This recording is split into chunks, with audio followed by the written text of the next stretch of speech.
join us. Cool. So yes, thank you all. So my name's Adam Graham. I run a business development consultancy for the agencies that we work with. And this year, I mean, we do a lot of other events. This is a unique event for us in backing Movember, and something that affected me earlier this year. I don't know if a lot of you know sort of my backstory, but unfortunately, my father-in-law took his life earlier this year during sort of the first lockdown period. And I think mental health is something that's been quite prevalent in my life and my family's life, and obviously massively affected me at that point. And it's something he suffered with for many years, long before I ever met him. But what I wanted to do this year is to support it, back the movement. And coincidentally, a client of mine was working with Movember, who introduced me to Helena, and we got talking. And Helena's one of the marketing director at Movember, and gladly has given up some of her time to join us today, talk about the cause, and go into we'll be exploring a bit more around the creative work.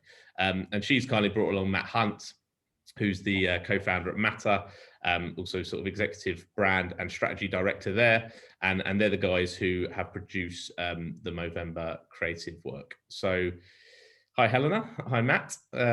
Thank you for joining me today. So we're going to jump in. I'll share the link for my Movember team, just in case any of you want to donate. I'll put that in there for you now.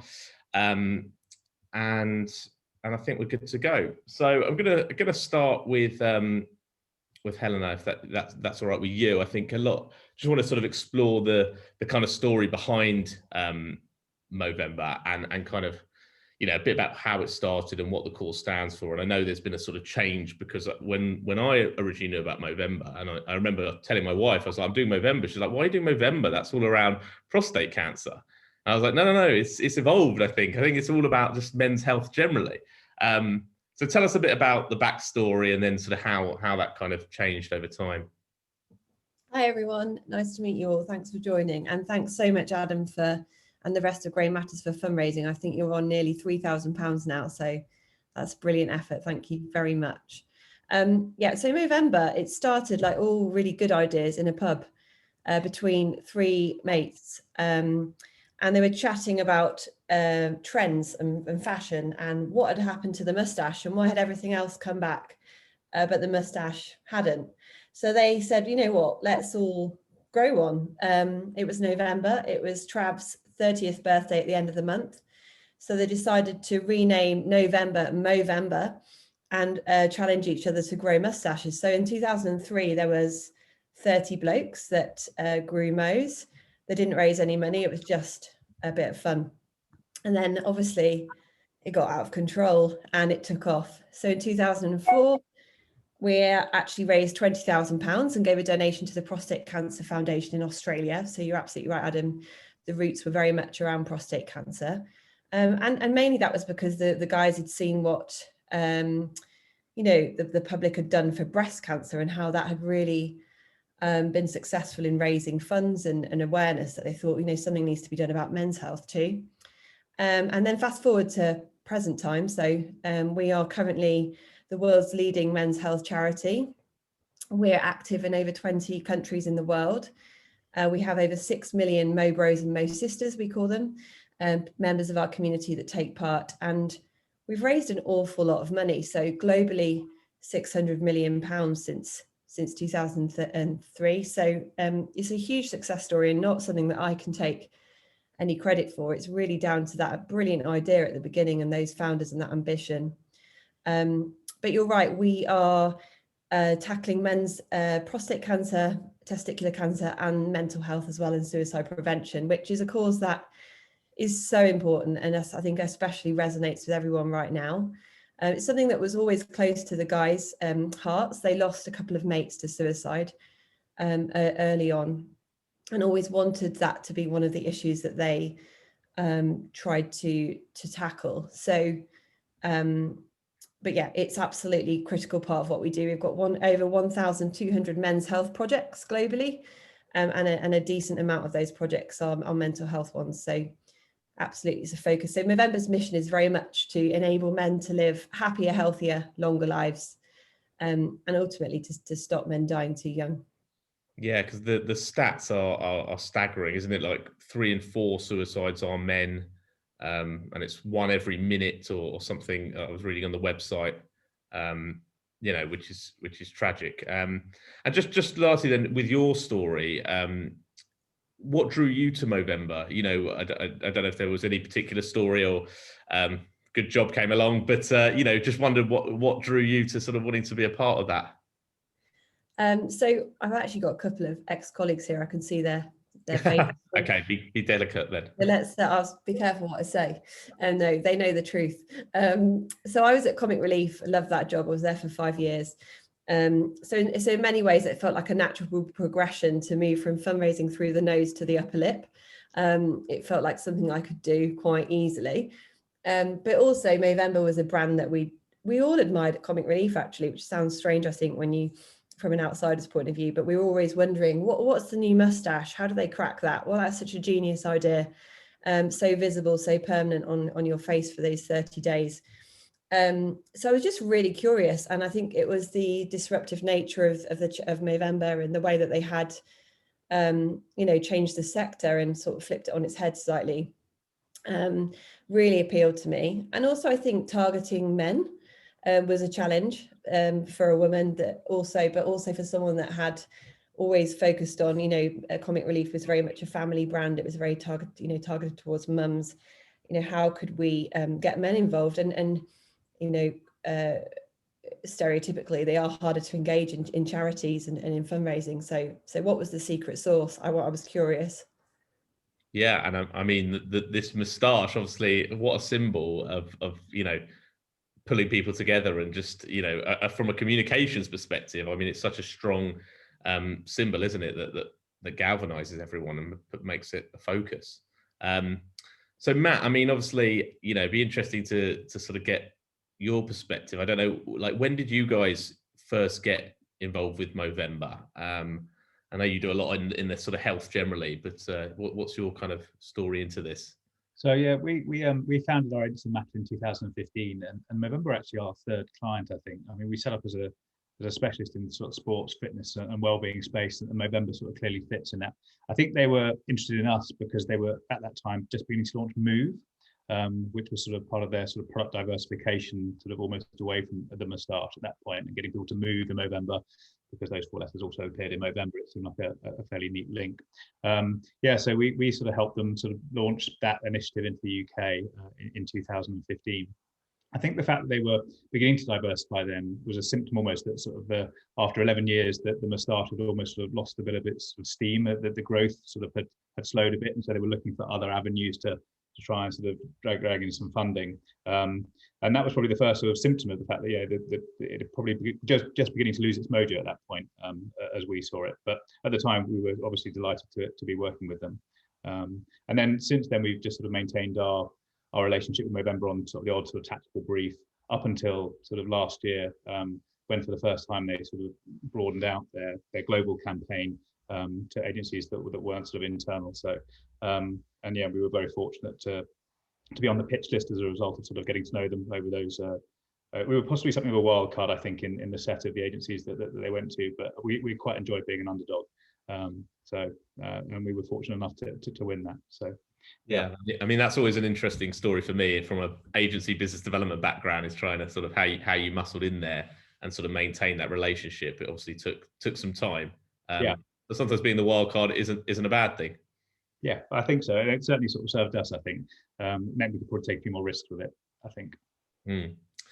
Okay, so I know we're going to sort of show some of the creative work. I don't know, but before we do that, I just wanted to sort of talk to both of you about some of the insights and maybe challenges you come up against when talking about men's health. I mean, Helena, you mentioned men, don't typically are sort of the lowest in fundraising. I mean, I know that's a sort of separate point, but just getting men to talk. And I think, even I've seen, generationally, my father-in-law, it was kind of put up, shut up, what are you on about? Feelings, don't talk about this, go to work. It was this dogmatic approach. And I think that has changed. We've seen that in everything, even in football management. I'm a big football fan. So, you see it in the way they manage players and more aware of that. So what has changed, and what have you seen? What insights have you seen and been shocked by and uncovered when you've been sort of delving into these this audience?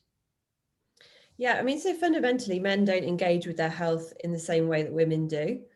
Okay. It isn't as spoken about, and whilst it is improving, there's still a long way to go, and the stats do sort of really back that up. So we know that men die 6 years earlier than women globally, and we know that, as you said, 3 out of 4 suicides are tragically men, and prostate cancer is the most common cancer in men in the UK, and the rates are set to double in the next 15 years. So it's not a good story. It's really not. And I think, I think a lot of it is down to the fact that it's just not an easy conversation to have. And perhaps, the way that men are more likely to engage in their mental health, for instance, is shoulder to shoulder. So we know that whilst doing another activity, like maybe even driving in the car, you're more likely to have a serious conversation about how you're feeling than you would be face to face. So we knew that with Movember, we needed to tackle health by stealth. And I think that is the beauty of the moustache, in that it's a conversation starter. You don't start off with a conversation on your health. It is very much on your moustache growth and how you're finding it. And then the conversation naturally tends to progress onto more serious subjects. So that was they've always been Movember's tactics, and something we sort of hold, stay true to, in order to capture the attention of men. So it's more of a stealth tactic, and just trying to get men. What is it? Why from what you've seen, why don't men open up as much as women? Why don't they like to talk about health? Is the research gone that deep? I actually don't know whether we've done any more digging than that. It's just that is a known fact. Psychologically, there may be more in that, but unfortunately, that just is the case. I think it's partly to do with masculinity, partly to do with the way that men are just taught to toughen up and actually man up. It's not a very helpful phrase. So I think that's got a lot to answer for as well. There's also there's a fear of talking about mental health amongst men, particularly in the workplace. So we know that, I think it's something about like 1 in 3 men are worried that if they talk about their mental health at work, they could lose their jobs. So there's just a stigma around and being macho, being the provider. We know, for instance, that like loss of job is one of the triggers, a touch point in a man's life we really need to watch out for, because that can result in mental health issues and is something that we need to keep an eye on. So I think, a lot could be linked back to masculinity. Well, yeah, and obviously I think even masculinity has changed what it means, and people have a perception of being masculine and having to have that bravado, and obviously not showing any sign of weakness or vulnerability, and it just seems sort of crazy. And I see that all the time. The agencies I deal with, and it's quite a male-dominated industry. As I'm sure you're aware, and there's a lot of work to be done there. With people's egos and just kind of like opening up and just being real. Matt, what is there anything you can sort of add to that from a sort of male insights perspective on and sort of some of the things you've uncovered or wrestled with? Yeah, I mean, I think our biggest challenge for Movember was fundamentally a penetration challenge. I mean, I think the challenge they set to us was, how do we sort of grow again, sort of as an organisation and as a charity. And so, I mean, we conducted sort of some primary research sort of into Movember to help sort of us understand sort of the audience and what they were thinking about sort of that organisation. And we were delighted they have a fantastic awareness as a brand and as a charity. So 76% of people are aware of Movember in the UK, which is incredible. The interesting thing for us, though, was that 90% of those people who were aware had never sort of participated or got involved in the charity. So there was considerable sort of upside for sort of penetration growth, which is generally how most sort of growth occurs. It was interesting that sort of less than half of those people were aware that Movember were a charity, and a lot of them sort of felt it was sort of a movement or sort of something you just got involved with. Probably again from that founding story where they just did it for fun the first year, and then it sort of became sort of charitable sort of thereafter. But actually they were also sort of less clear on the causes that sort of Movember supports, other than, yeah, they've got this vague notion that it's men's health, and prostate cancer sort of comes out again reasonably high, but there was sort of work to do sort of around that. But I think that the biggest sort of benefit that Movember has is that 80% of those people who were aware of the charity, with their spontaneous association, when you said sort of what are the first two words you think of when you think of Movember, is moustache, and that is an incredibly sort of strong and powerful sort of icon that they sort of own in the mind of the consumer, that sort of we sort of had to leverage off essentially. And as a brand strategy, it's always far easier to start with what's in consumers' heads, and sort of work from there than sort of try and sort of Here's to the struggling. Sorry. Typical. That's me in the background, jumping the gun with the advertising. I'm getting too excited to see it. And I think, I mean, other challenges that Movember had faced sort of in that sort of 10, sort of 16, 18-year period, I think, before we got involved, from a sort of campaign development point of view, is facial hair. But back in the early 2000s, the fashion for men having facial hair wasn't as it is today, whereas almost half of all men today sport some sort of facial hair.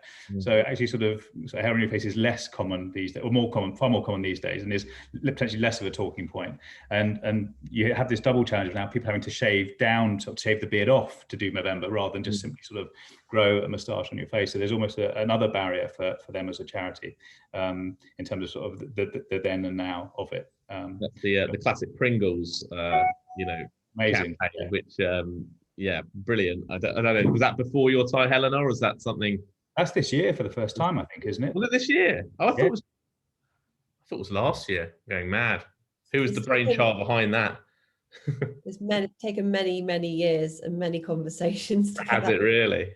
Yeah, that's interesting. I agree, exactly. Facial hair is more common. I normally have the rest of it, but just gone for the tash this year. But yeah, as I say, it's a great symbol. But yeah, removing it, maybe, especially in certain European countries, I don't know what, like, if there's more moustaches across Europe than there are in other countries, I believe. Okay, so look, all fascinating insights about men. I think I want to look at the creative and the TV ad, and then talk about before that. Do you want to build that up, Matt? Do you want to sort of talk? I mean, you mentioned obviously the challenge was penetration and sort of raising awareness, but it's your show. No, it's absolutely fine. I mean, I think when we looked at it, we sort of almost went back to the roots, to that sort of pub where you had those three sort of free radicals who wanted to champion the much maligned sort of moustache, essentially. And it was that sort of spirit of sort of fun and irreverence, which I think made Movember so different as a charity, and made it so appealing. And from that sort of pub, they sort of created this sort of counterculture brand, sort of virtually overnight, and it, as Helena says, gone to raise over £600 million. I think as the brand had become sort of grown up and more successful and more corporate, despite itself, it has begun to sort of lose some of that energy, and some of that spirit, I think. And the challenge for us, sort of very simply, was to re-energize the Mo and to almost sort of give it back its mojo, as we described it. And I think when we're thinking about sort of the mediums and the communication, I think we felt that TV was always going to be sort of an important part of the mix in terms of displaying that sort of confidence and that sort of reasserting that as a statement of, we know not everyone's going to grow a moustache, but we're big and we back ourselves, and there's a fame to us, and we're part of the social currency of November. And having that confidence to put that front foot forward was very important part of it. Was this the first year that Movember was on TV? I don't know, has it been on TV in the past? Because I thought that was quite a bold statement. When I saw the ad, I was almost a bit surprised it was on TV. I think that'd be a question for Helena, but I think it was the first time it had been meaningfully on television. Yeah, especially in the UK. Yeah. Okay. And then in terms of sort of putting that sort of Movember proposition together, we started very much sort of from the base, and what is it that makes Movember distinctive, essentially? And we've talked about the fact they've got this iconic sort of moustache branding. The fact they focus solely on men's health and sort of everything that covers, I think, is again sort of a unique position that they hold, rather than a specific sort of charity that is very cause focused. There's sort of slightly sort of broader platform that they sit on. They've got this very recognised sort of irreverent tone of voice, which is unusual for a charity. They own an entire month, which again, they were the first charity to really begin to do that. And I think the encouraging thing from Movember is it encourages community, and it's almost part of the solution, because by growing moustache, by getting men talking, you're actually sort of aiding those sort of conversations that sort of mean that people do sort of stay sane and well and connected to each other. And it just sort of increases this social dialogue around men's health. And so those are all sort of interesting sort of start points that we felt. I think from a brand character point of view, and I think it's what makes Movember interesting in the charitable space, is that we've always thought of them as slightly of an outlaw brand in a way. They sort of want to inspire a bit of a revolution. Part of the calling of the outlaw is to champion things that are looked down upon or that are slighted, and I think the moustache sort of fell very clearly sort of into that bracket. As I say, they created this sort of counterculture brand that sort of creates this community of like-minded folk that are willing to take that sort of small personal risk, or in my case, quite a large personal risk, of actually sort of growing and sporting a moustache for the betterment of mankind and all those that are less fortunate than themselves. And it's that sort of irreverent, bold, disruptive, sort of a very authentic sort of tone of voice, which I think was important to us. And I think happily they have a very simple purpose, which is, I think Helen's already talked about, sort of happier, healthier, longer lives for men is sort of a very sort of nice thing to have as your North Star. And so from all of that, we had to create our sort of equity. What was the thing we wanted to dramatize through this communication, through the campaign? And the phrase that we landed on sort of that drove the internal creative development was "Mustachioed rebels with a cause," which we felt sort of had that spirit of irreverence, that spirit of sort of fun, but also that sort of was playful but doing good at the same time. And that ultimately led to a brand idea, which is "Even shit moustaches save lives." So we went sort of very much back to basics and back to the core. We went back to the original fun, actually, that those three guys had in that pub in Movember by just trying this thing in the first instance, because it's the variation of the moustaches that are grown, the humour and the poignance of around that. That sort of ultimately leads to whatever you grow will save lives. Even shit moustaches saves lives. It was a sort of a nice sort of paraphrase of where we got to. And that was essentially sort of the essence of it. And there was a very intelligent media buy that supported that. We were fortunate that the Rugby World Cup was just around the corner.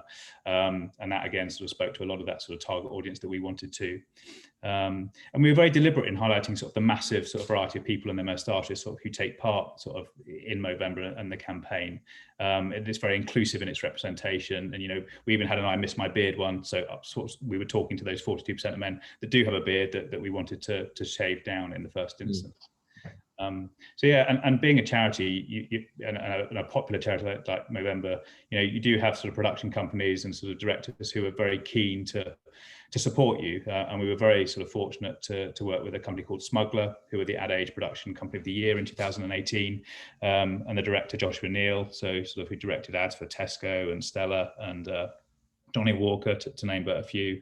And actually, just in terms of the casting for the campaign, both the static and the film, we used where we possibly could sort of existing Mobros, people who had sort of grown for the charity, who donated and were part of it as well. And that gave it a sense of sort of realness and authenticity as well, and also sort of saved on a few pounds because their usage wasn't going to be as sort of eye-watering as it can be. But even the fact that, from the VO point of view, to have Rhys Ifans in the UK of Harry Potter, Spider-Man and Notting Hill fame do your voiceover. I mean, I think the carrot for him was that we said you could do a Welsh language version as well. And that, again, sort of by happy accident, as part of the media buy, there was a spot on ITV before the England-Wales rugby match as part of the World Cup. And they actually played the Welsh version out nationally with English subtitles. And that, again, sort of created sort of a huge amount of sort of social media and buzz around the campaign. So it all just sort of came together very neatly. But again, sort of all championing the fact that, even a shit moustache can save a life. And that's the sort of the simple, irreverent, playful tone that I think connects with Movember and is part of sort of why people want to get involved and have fun with it.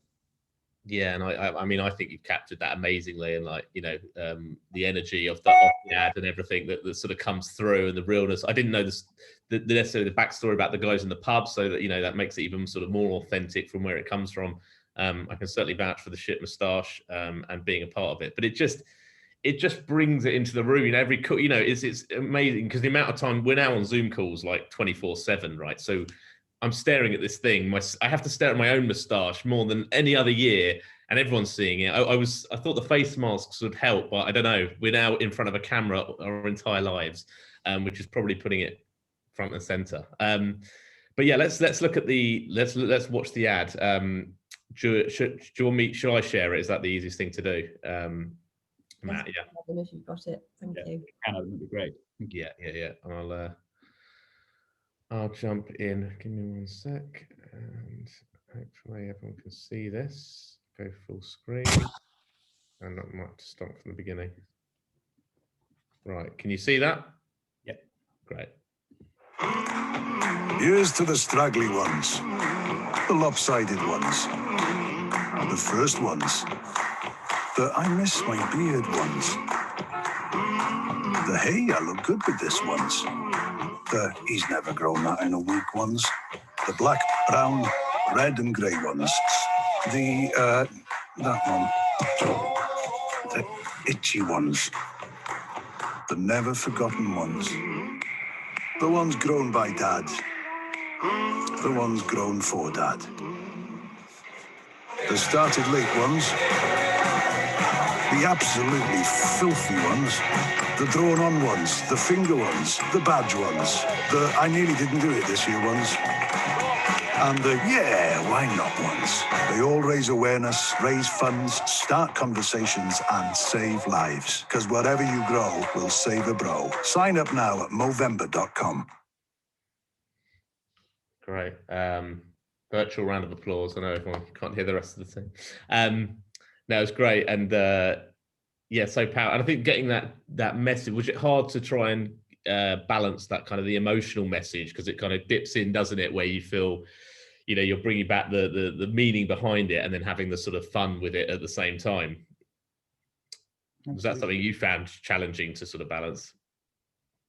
Yeah, I mean, I think it was all about sort of making the Mo sort of champion, sort of giving it the meaning and being playful with it, but sort of, you know, demonstrating that anyone can sort of get involved. And there is a little bit of personal risk that goes in with it. Obviously, if you sort of haven't sort of been used to growing a moustache before or never done it before, it is sort of putting yourself slightly into an unknown, but that's all part of sort of the experience and why it sort of does become a talking point. And you apologize the moment you see someone and say, my face doesn't normally look like this, and it just sort of breaks the ice. So I think it's just a force for good, I think, and capturing that sort of slightly irreverence with it, and the mischief of it, I think, is all part of the fun, because it's an act that isn't just about sort of, you know, sort of traditional charity where you sort of scare people or sort of paint a sort of a gloomy, sort of doomy picture. You actually sort of paint the solution as being sort of part of it and engaged in this community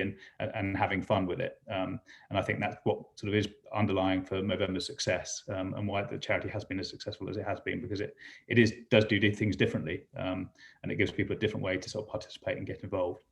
Yeah, definitely. I mean, it is so different to other charities, and I mean, for me, it feels so relatable, inviting. You know, to be a part of it was so easy. As you say, I think other charities maybe you've alienated, or you don't feel as this makes you want to get involved regardless, you know, and I think it's brilliant.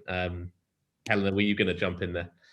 Yeah, I was just going to say that I think what Matter have done really well is put meaning in the moustache, which we'd never done before, which sounds really obvious. So we'd very much sort of just advertised that people and actually showed a lot of good looking men with good looking moustaches. We'd never really showed people the realities of what it really is like to grow a moustache for 30 days, which I'm told isn't very long to grow a good moustache. So I think it was genius the way they did that. And also having those moments where we really had to balance the sense of like fun and then like the light and shade, we call it, but then that moment where you get, you know, you see one of our Mowbrays, Geordie Jim, in hospital, and he has got advanced prostate cancer. That is a true story, and him with his sons there all coming together for Movember was just really powerful and really emotive. And then you're connecting it back with the why, and doing it for your dad, doing it for those that you've lost. So I think it was really important for us to build that into the story, but not lose the fun and not lose yeah, the energy that makes people want to take part. So it's a tough brief, and we know that we ask for everything. So yeah, kudos to Matter for that. Definitely, no, definitely. I think it's I think phenomenal. I think where Movember had got themselves to was sort of they'd almost sort of gone beyond sort of the essence of what makes their charity sort of so special, and it was all about, oh, people don't know what causes we stand for, and so we've got to make that sort of front and center. And you know, sort of the message should be stop men dying too young, and that's quite a sort of dark message, which you're landing on people, rather than this sort of fun, uplifting, get involved, which actually sort of has a much sort of better outcome for them as a charity, because it just inspires more people to get involved, and more cash, and therefore the benefit is there. So I think, yeah, it's sort of just sort of being able to sort of be outside the organisation and sort of have an objective look in has I think helped them with sort of how they position themselves, which is why, I mean, they haven't changed anything.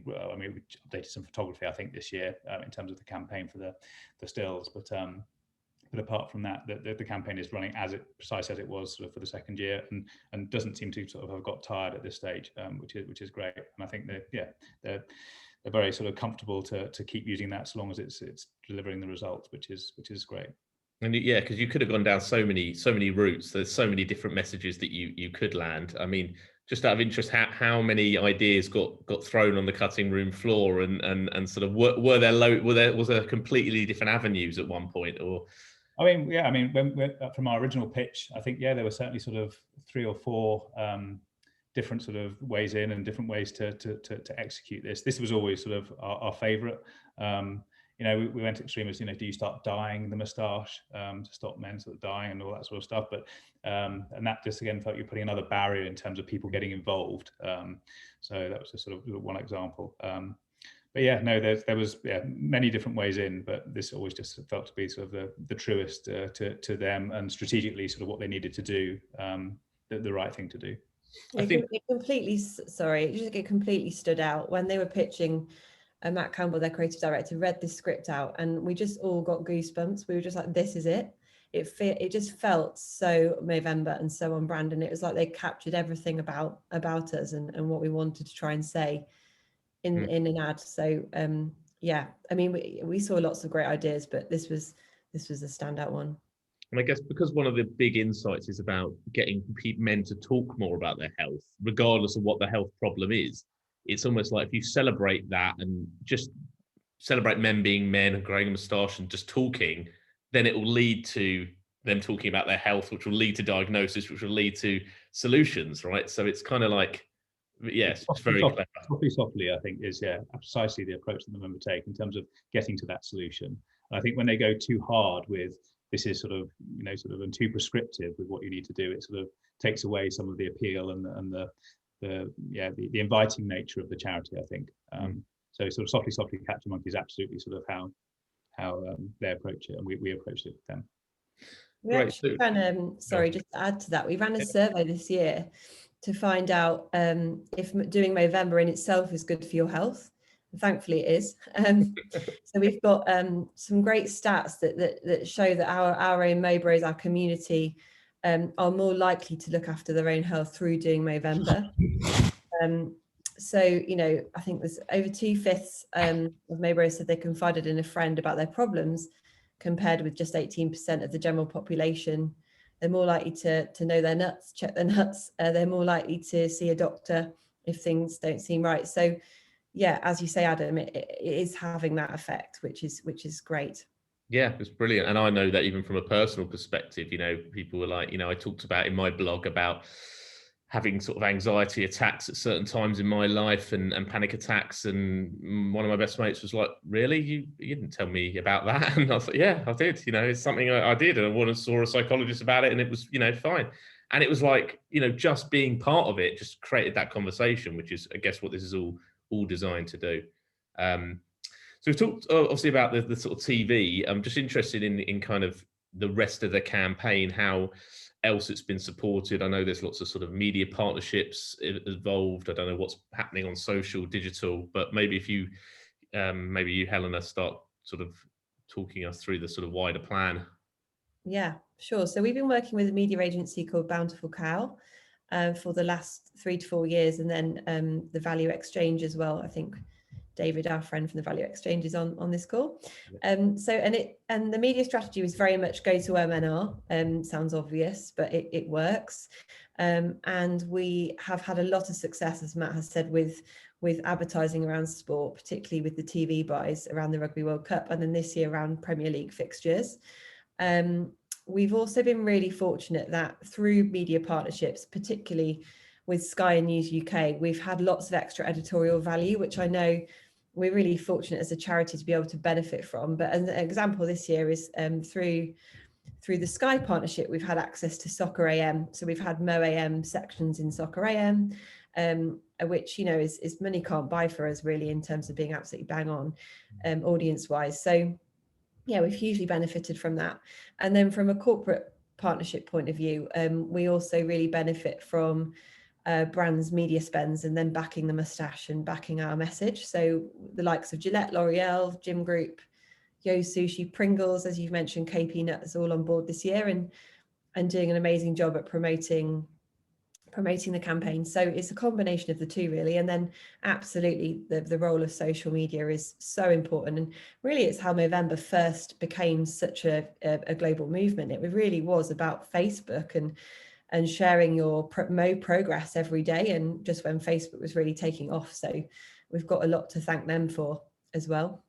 Yeah, and I think because one of the things I also didn't know is didn't know you had an app, and I just sort of found the Movember app, and it's got on it the Mo Tracker, which is great. It creates a little GIF which shows it growing, which you can have a bit of fun with, which I think is actually also quite a nice little part of the advertising mix. So with those partners, Helena, how did you kind of identify those partners? Did you reach out to them? Is it been part of sort of a longer conversation for years? I mean, Pringles, you said, had gone back years. And so how do they suggest getting involved? Is it unique for each different brand? Do they come with their own ideas of how they want to sort of support the movement? Yeah, it varies. So lots of the time we go out proactively to brands where the fit just seems so obvious, and sometimes it is just because there's a moustache in the mascot, like with Mr. Pringles. Yeah.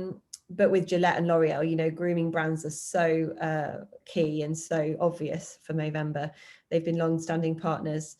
And then some brands come to us. Some brands know what we can do for them and their workforce in terms of engagement and their profile. Quite frankly, they're really keen to get involved. So it is a bit of a mixture. But there are some brands, yeah, we've had on the radar for a long time, and it's down to the corporate partnerships team really, and just constant perseverance. But yeah. And being a charity, do you get a lot of like extra value support? You know, is that sort of something that's normally a given? Yeah, no, we do, absolutely. But we also ask for quite a lot. So we ask for a fundraising commitment from these brands as well. So it's expensive to take part in Movember with us, but we do believe that the benefits are really there in terms of commercial benefits, and then also the softer benefits of things like employee engagement. So it's absolutely something that we believe is worthwhile, and we really make sure that it's a natural partnership, and there's, you know, mutually beneficial and something that a brand will want to commit to for a long time.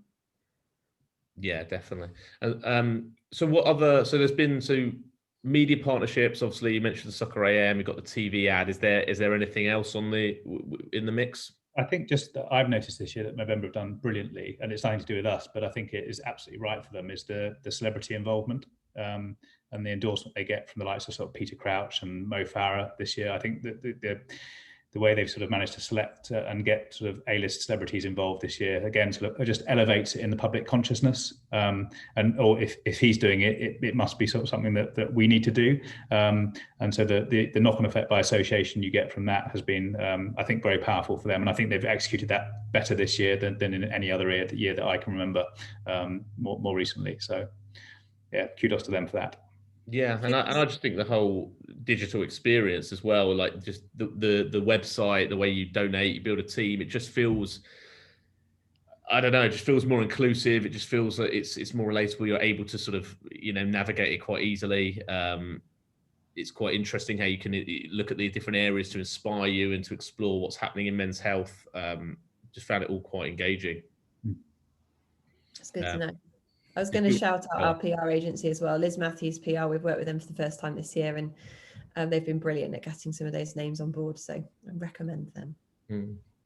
I just wanted to touch upon women in men's health, and obviously, Helena, your involvement, and I don't know what you've seen. Do you find it strange as a woman being involved in such a man orientated cause? Do you think other women want to be more involved, and how do they sort of play out in this picture? It can be, I'm not going to lie, especially when I can't grow a mustache, and my main job is to get men to grow mustaches. So yeah, you do sometimes feel like a bit of a hypocrite. But no, for me, it's really important. I mean, obviously we've all got men around us that we care about. And we've all got men we know that have gone through certain issues, whether it be, prostate cancer, mental health, or testicular cancer. So it's really important for me. And I have experienced friends that have gone through certain really difficult times, and family members as well. So I absolutely am really passionate about it, and I can see how preventable it is as well. I think that's what's jumped out to me over the past 5 years, is that that despite us saying talk more, and talking is good, actually it seems really obvious, it seems repetitive, but it really does make a difference. Like the number of people that we've been exposed to through Do Movember, the number of community ambassadors and people that Do Movember that have said, you know what, just one conversation, one text from one friend on that day when I felt really shit saved my life, genuinely. And hearing from projects where we've got this amazing project up north in Scotland, very north, called The Changing Room. And it's using football to engage men in their mental health, and football fans. And one guy was having a really, really tough time. He'd signed up to the support group, but he was basically on the way to take his own life. And then he remembered that evening he had this support group session, and he couldn't let the lads down. His words were, "I had to turn around and go back to that support group because I couldn't let them down and wanted to, be there." So that's incredible in terms of impact. And it is true. Like if you just hear one of those stories, it does make a hell of a lot of difference. So I think, I really care about the cause, but I can appreciate that it does seem a bit strange to have a woman sort of talking about men's health. No, well, I see the way you talk about Mo Sisters as well has got crept into the advertising and everything, which I think is really important. But yeah, I think I've been more aware of like men's groups recently in the past year, even outside of Movember, just generally seems to be a thing that never existed before. So it feels like, whether Movember has sort of helped that, I'm sure obviously it has, and created that movement. It feels like society as well is coming along quite naturally in that direction, and obviously that allows you to capitalize on that. It's funny to say that, actually. I was having a look at our numbers, and we've got more women this year taking part than we've ever had. Really? So it's still the minority. It's definitely still majority men, but I think you're absolutely right. And especially this year, I think given everyone's really struggling with their mental health, given the situation we're all in, I think everyone can really relate to it. And women have come out in support of us more than ever. Yeah, well, it's not, you don't want men to suffer in silence, and it's not just men that can help men, it's women. And if women are more open naturally, then they can encourage that conversation to happen and make it feel not so awkward, or have that stigma around actually talking, about this kind of thing. And I guess we can't really avoid, going sort of nearly 45 minutes without talking about COVID, right? Because it's obviously, I read some stats that it's definitely, had a massive impact on people's mental health. Obviously, I think that's just a sort of given. Everybody knows that. Has anything changed with Movember, like in terms of, I don't know, like directly linked to COVID in terms of how it's supported, seeing a rise in numbers or anything like that in terms of suicide or just, generally? We've seen a rise in the number of people taking part because of mental health. So we always ask why you sign up. And the numbers of people ticking that box are a lot higher than previous years. And the number of stories that people that have been affected this year is quite incredible. We don't yet know that there's been a rise in suicides because of COVID, and we have to be really careful not to link the two. However, we do know that mental health issues are on the rise, and rates of depression are on the rise. So it's just more relevant than ever, isn't it? And I think we've all seen and all heard stories really close to us this year, given the fact that we're all in various forms of lockdown, that make it really pressing. Yeah, definitely. I think it's affecting everybody. So, I want to, if anyone's got any questions, I'd like to sort of invite anyone else into the conversation at this point. We've got another sort of 10 or 12 minutes to talk to Matt or Helena. And you're more than welcome to take your cameras off. I don't know if I need to do that for you. If I can do, can people open their videos or not? Have a look. I'm guessing that as a no. Hold on. Richard's got a question, so I'll let him jump in. Hey, Rich. Oh, you're on mute. We can't hear you, Richard. Oh, can anyone else hear him? I'll give him a second.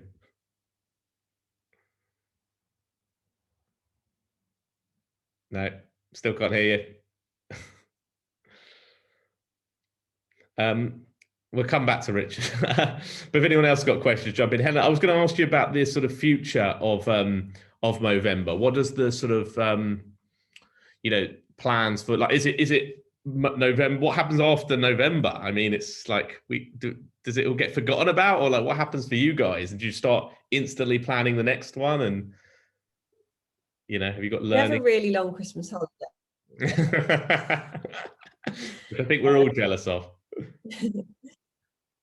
Yeah, no, that is nice. But no, we are planning next year's campaigns already. So whilst Movember will always be, our sort of hero campaign, we have other campaigns that run throughout the year, and we're doing more and more of that because we recognise that mental health is relevant year round, and we absolutely can't only be present in those 1 or 2 months of the year. So we have a campaign in April around Testicular Cancer Awareness Month called Know Thy Nuts.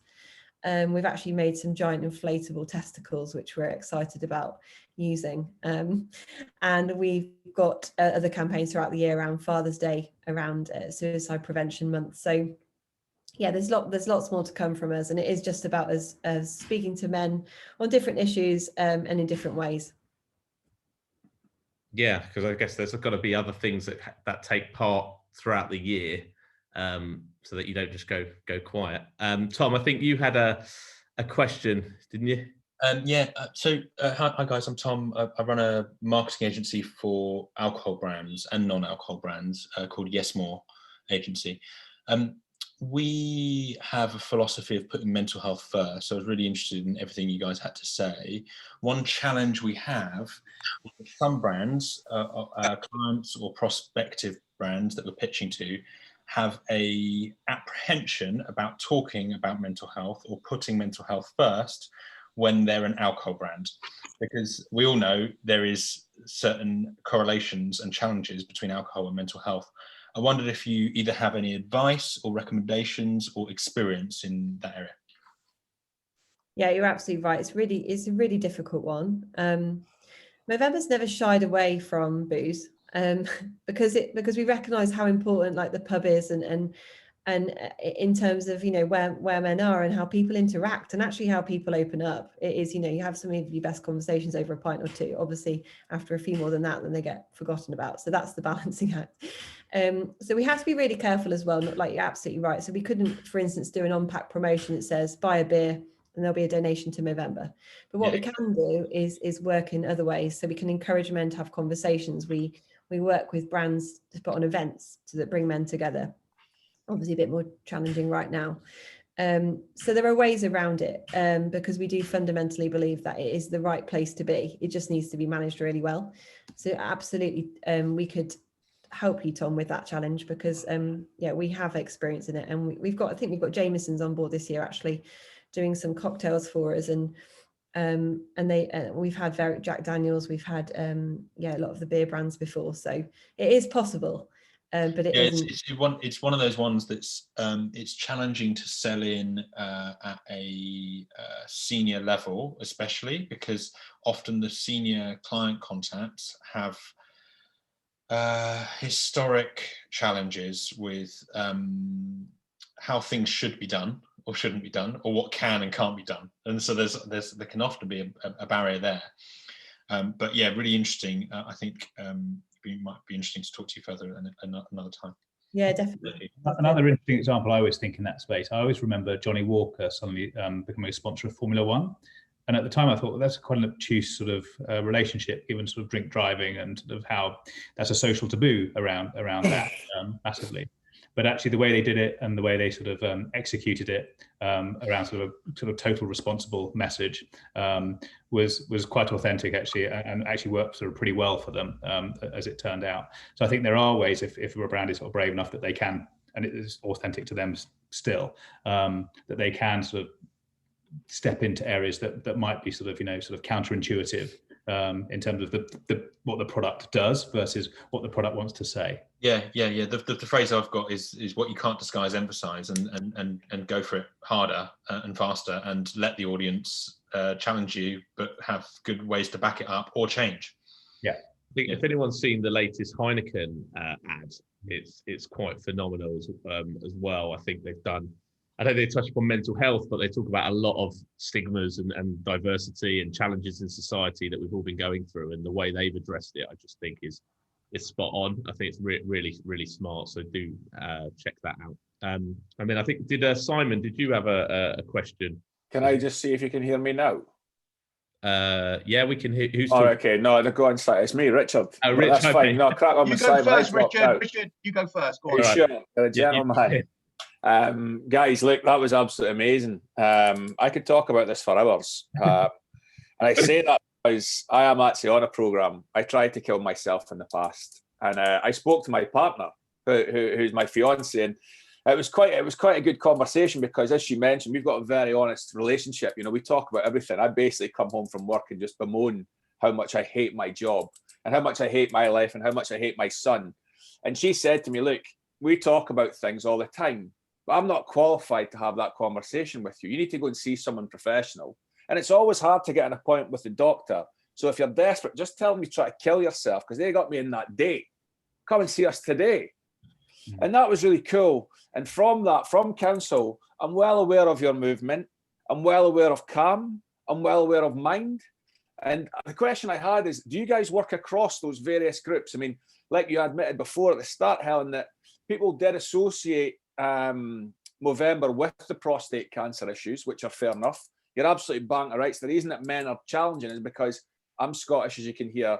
It would be a shame if I admitted to having mental health problems. I mean, my father is unquestionably struggling with mental health challenges and always has done. But that was his upbringing, a proper, robust, working class upbringing. You step out of line, you get a smack. That was always the way of it for him, and that's fine. Like, the way I see it, he's done well with my sister and I. But there are other charities doing much the same thing as you. And is it a case that you could possibly pull resource? Because, I mean, look, the truth is that I don't do Movember because I shaved this morning. I mean, I'm just a big hairy beast. Do you know what I mean? I could just trim this off and look like I've been growing it for a month. It doesn't really work like that. But, like, I lost a friend just this week who killed himself. And he was actually in a mental health institute in Dundee, where I'm from, called Carsview. And they let him go, him and 10 others. One of the girls who was let out that day killed herself. And obviously Chris, he just killed himself just over the weekend past. And he was crying out for help. And he's actually made videos on a rooftop. And he's calling out his good friends who are going to help bring up his 18-year-old daughter. And he's naming them. Now, they're then going to assume a massive, massive trauma from responsibility. I knew Chris really well. I used to go out drinking with him. He grew up next to me, but I wasn't one of the names he threw out there because we grew apart. But like, my mates and his very good friends have been called out. Oh, Gavin Murray, like, Stephen, you're going to help look after Molly, my daughter. Like, you'd be like, what? Like, I could have done more for him. I should have done more for him. I'm on Alcoholics Anonymous as a program now for my alcohol, which is kind of the resolve of my problems, really. I take citalopram, so serotonin drugs as well. And that's cool. But like, I think what you guys stand for is incredible. And I've seen the guys wearing the prostate badges on Soccer Saturday, like Letitia and all the boys wearing the badges and stuff. And obviously Movember's once a month. Maybe you could do some badges as well. But I mean, I'm conscious I'm speaking, as I said, I could talk for hours about this. Yeah. So Rich, is the question really about, you know, how they involve other charities within Movember? So Helena, have you got, do you work with Marnie? Do you work with those guys? Yeah, firstly, Richard, I'm so sorry to hear about your loss. That is, that's okay. Unbelievably tragic. And we can send over some, I'm sure you've got lots of advice, but if you need it. It's a really good question, because there are a lot of us out here and doing similar things. And I think we do need to collaborate more. The way Movember differentiates itself is we're more about early prevention rather than crisis end. So Calm, like you said, amazing job at the crisis end. They've got their helpline, same with the Samaritans. So we will always signpost to those charities. Every time we put out content that's potentially triggering, we will signpost those charities, and we'll always refer anyone we know to them. They do amazing work. Movember's about preventing men from getting there. So we know what we're good at. We're good at getting men to talk, men to connect. And we feel like if we can encourage more men to do that and to open up, as you said, sometimes it's really instilled in blokes, depending on where they're from and how they've been brought up, to be better at that, then they're less likely to get there. We know if men have got better social connections and better support networks, they're less likely to get there, because you're absolutely right. We can't keep relying on our health system because it's just massively under-resourced. So does that sort of answer your question? Sorry, yeah. I mean, look, I've got a friend who's not there anymore. Like, he was senior brand at Cancer Research, and I'm saying, like, there's actually thousands of you guys out there. And he said, well, we're not actually trying to stop it. Like, we're actually at the research side. We're trying to develop medicines and things like that. And like, they're the biggest recipient of donations out of all the charities in the UK, he tells me. But it just feels that, like, Brothers in Arms is another one in Scotland that's been around just for a few years now. And I know a few of the guys that set that up, and that does much the same thing. And I don't think there's a confusion. I think Movember's the biggest name. And I think because of its association with growing tashes, I think that's exactly, like, whoever came up with that idea is a genius. I think that's great. But yeah, it's just that there's loads of you guys out there. It's interesting to know where you fit in that entire not business, but like, yeah, in that fraternity of your peers who do much the same thing, ultimately to stop men killing themselves, which is kind of the mental health challenges that we're dealing with. But that was it. I mean, like, there's lots of you guys out there. It's cool to know that where you guys fit is quite unique to Movember, and that's cool. I mean, I love the chat, and I think it's great that this is happening. It's absolutely right. I mean, I should just finish on the reason I was becoming aware of mental health for men in the first place was there was someone from Mind flying outside Liverpool Street Station. And I had no consideration of it, having been in London since 2010. It didn't even cross my mind. My job's mega stressful. I'm a sales guy. And she's running after me like, do you know what mental health is? And I said, well, I think so. She says, like, do you think you have mental health problems? And I was like, I'm quite dismissive of it, really, Helena. I was like, well, I'm mental, if that's the question. I'm pretty mental. So no, I don't mean that. And she couldn't let me go. She walked and gave me a flyer, and I just put it in the bin because I'm that guy that's difficult. And then like that, I got to the point where it wasn't about difficulties. It was about leaving my partner and my son. But yeah, like I say, it was just like, do you guys overlap with the other charities in the space, I guess? So I am conscious that I've spoken forever. Well, it's good. No, it's good. And it's good to hear from you. And we're obviously sorry, to hear some of the stories you shared there. And I think, Rich, I know we've spoken in the past, so let's try and get another call in. Let's keep talking. And, if we can do more of these things, just general chats, I think it's going to support everyone.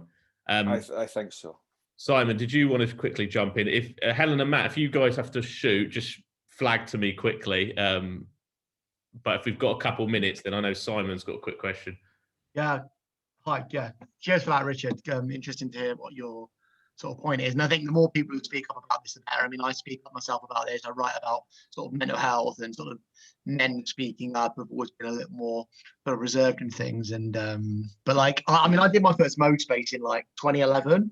So I'm a big fan. I actually came up on Facebook Memories the other day. So first of all, it's like 9 years ago. I've aged really badly, but secondly, like it makes you realise like how much the space has evolved. Like Adam mentioned the follicles in the app. Like I just think you've done a really good job of that. And I love the ad. I like is the light and shade. Like, oh yeah, the fake moustaches, these moustaches, and then like you intertwine it with like moments, like touching moments, like the picture or the doing it for your dad. So you sort of, it's a typical kind of bloke approach. It's like, oh yeah, there's little bits of like soft, but overall it's like sort of quite jovial, and there's a lot of levity. And I think you just nail it in the advert, so that's great. So I actually run a media planning consultancy. I'm a media guy, so obviously I know Battlefield Cal well, and I work with partners, and they sort of bring plans to life and stuff.